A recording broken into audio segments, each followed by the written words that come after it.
नमस्कार दोस्तों, मेरा नाम है प्रदीप चौहान। बात समझनी है तो पूरी सुननी होगी। दोस्तों, क्या कांग्रेस ने बिहार में अपनी स्ट्रेटेजी बदल दी है? क्या कांग्रेस अब नए सिरे से बिहार में एक नई रणनीति बनाकर अपने लिए अलग जगह बनाने की कोशिश कर रही है? क्या कांग्रेस ने दरअसल, अगर मोटा तौर पे कहा जाए, कि नीतीश कुमार को निपटाने की तैयारी शुरू कर दी है? जी हाँ, काफी हद तक ये मुझे सही लग रहा है, क्योंकि कल जिस तरह से सीडब्ल्यूसी की जो बैठक हुई थी, एक्सटेंडेड सीडब्ल्यूसी बैठक पटना में, उसके बाद मोटे तौर पे जो रेजोल्यूशन हुआ, वो जाहिर सी बात था कि उन्हीं लाइन पे आना था कि वोट चोरी का मुद्दा था, जातिगत जनगणना का मुद्दा था, संविधान बचाओ था, सब कुछ था। लेकिन वो जो ईबीसी को लेकर उसके बाद एक सम्मेलन किया जाता है, एक 10 पॉइंट्स का ईबीसी को एक चार्टर रखा जाता है, ईबीसी को लेकर बिहार में क्या करने वाले हैं।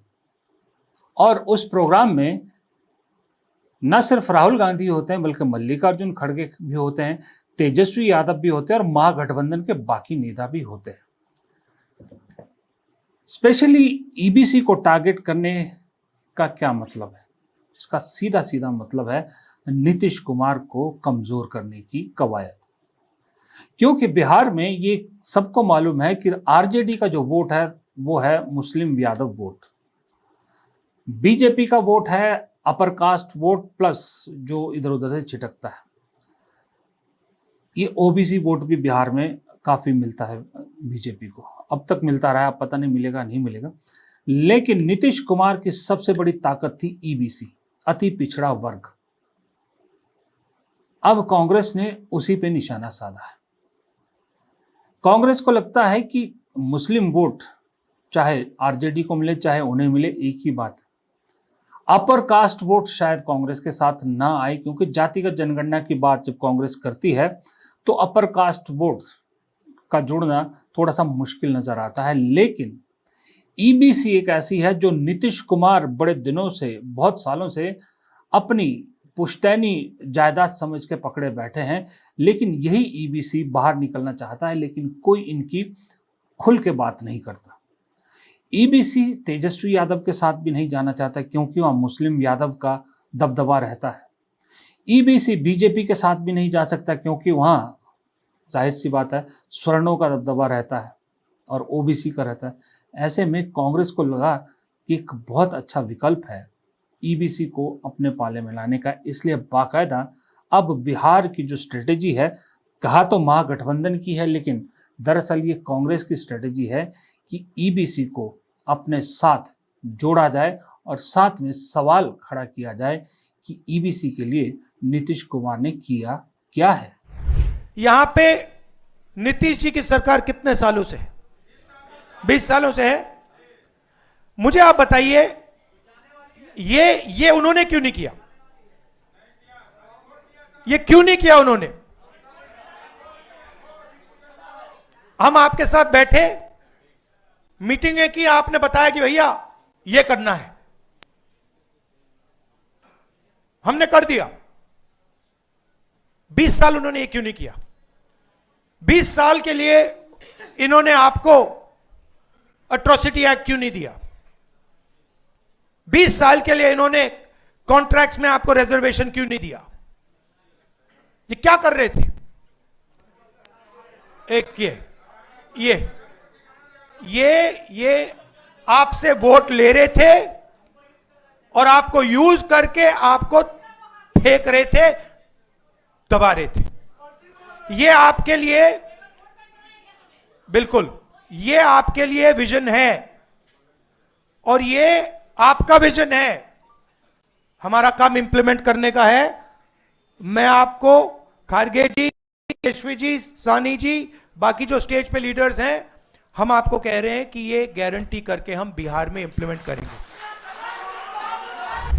जिस तरह से नीतीश कुमार की इस वक्त हालत है और जो बीजेपी की बिहार में हालत हो गई है, वो अपने आप में बहुत सारे अपॉर्चुनिटीज खोल देता है। ऊपर से प्रशांत किशोर लग रहा है कि वो बीजेपी पर हमला कर रहे हैं। नीतीश कुमार तो उनके निशाने पर हमेशा से रहते हैं, लेकिन बहुत से लोग ये भी कह रहे हैं कि जो मीडिया में उनके बारे में कहा जा रहा है वो ओवर हाइप्ड है। प्रशांत किशोर मुद्दे उठा रहे हैं, उस मुद्दे का नुकसान हो रहा है बीजेपी जेडीयू को, लेकिन उसके बदले में प्रशांत किशोर को वोट मिल जाएंगे, ये पॉसिबल नहीं लग रहा इतना जितना दिखाया जा रहा है। तो ऐसे में मौका मिल जाता है महागठबंधन को कि नीतीश कुमार बीजेपी की मजबूरी बन गए हैं। बीजेपी अब एनडीए सरकार की बात कर रही है, बीजेपी मुख्यमंत्री की बात नहीं कर रही, तो इसका मतलब नीतीश कुमार मजबूरी हो गए हैं चेहरे के तौर पे। ऐसे में अब नीतीश कुमार की जो फजीहत खुद बीजेपी के लोग करते थे, उनके मानसिक संतुलन को लेकर, उनकी तबीयत को लेकर, अब वही काम महागठबंधन कर रहा है। एनडीए गठबंधन में आंतरिक कला अब खुलकर सामने है। नीतीश कुमार को भाजपा ने मानसिक रूप से सेवानिवृत्त कर दिया है। भाजपा अब उन्हें बोझ मानने लगी है और बिहार की 80% आबादी ओबीसी, ईबीसी, एससी, एसटी वर्गों से है। जनता जाति जनगणना और आरक्षण नीतियों में पारदर्शिता चाहती है। कांग्रेस पार्टी और राहुल गांधी जी ने केंद्र सरकार को घेर कर जाति जनगणना के लिए मजबूर किया।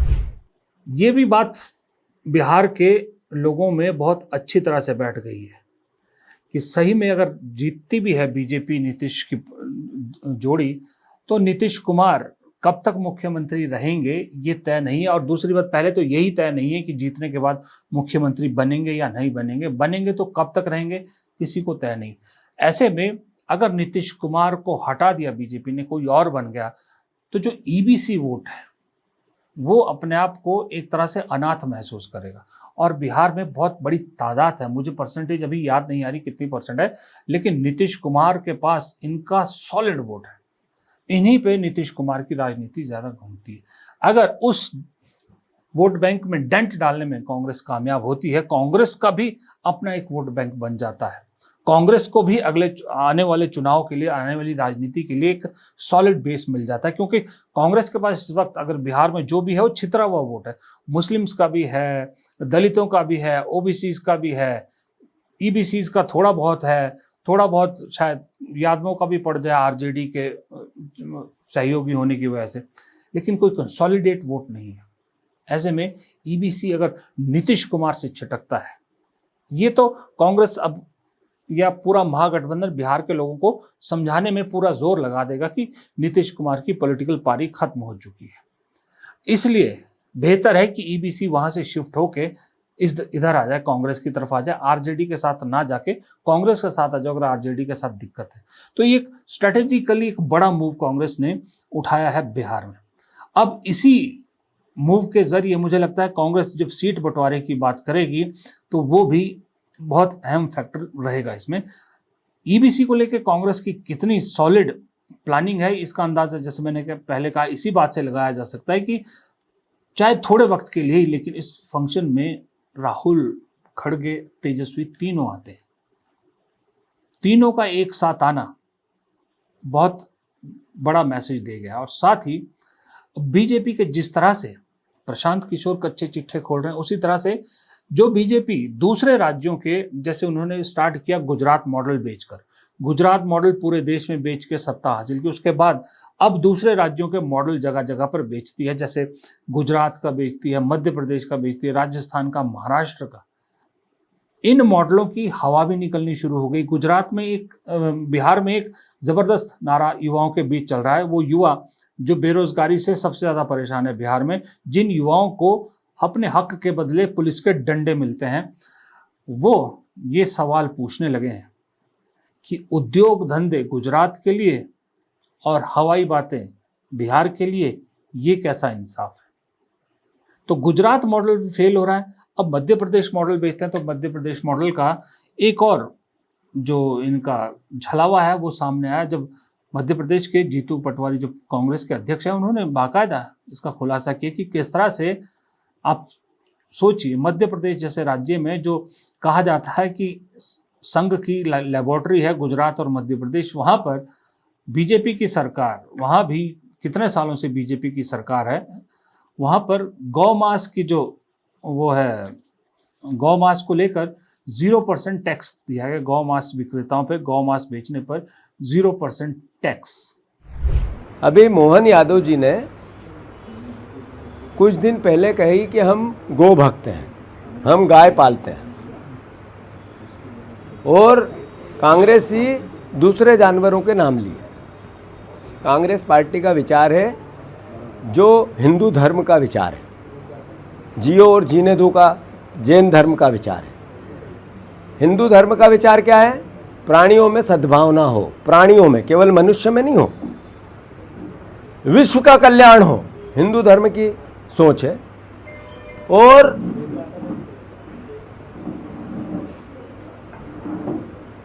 विश्व के कल्याण की जब हम बात करते हैं तो उसमें सबकी बात होती है, गाय की भी होती है, जंगल के जीव जंतुओं की होती है, पशु पक्षियों की होती है, इंसानों की होती है, प्रकृति की होती है।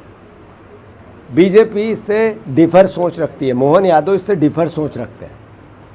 पर ये क्यों गाय की पूजा करना चाहते हैं? इसलिए कि गाय के नाम पे वोट लेना है, और फिर गाय का कत्ल करवाती है बीजेपी।